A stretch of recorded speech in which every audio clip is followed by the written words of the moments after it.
অনেকে ছিলেন যারা দেশকে স্বাধীন করলেন, কিন্তু স্বাধীন দেশের পতাকা হাতে তুলতে পারলেন না। আমি সিএসএস এর পক্ষ থেকে আজ তাদের অনুরোধ করব কিছু বলার জন্য।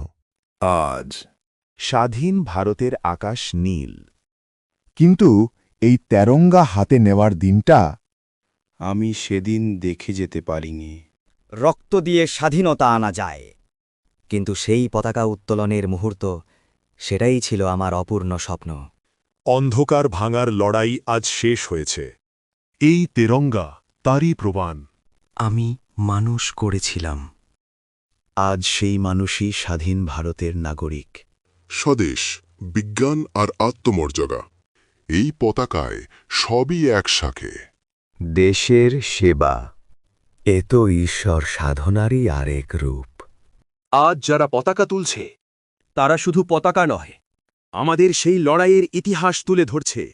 মৃত্যুর আগে আমরা হাতে তেরঙ্গা তুলে নিতে পারিনি, আজ না হয় তোমরাই আমাদের হয়ে তেরঙ্গা ওড়াও। আজ আসুন, আপনারা ভারতের স্বাধীনতা সংগ্রামীরা প্রত্যেকেই এই পতাকা উত্তোলনের সুখ উপভোগ করুন। আজ আমরা সিএসএসের সবাই সাক্ষী থাকি এই মাহেন্দ্র ক্ষণের।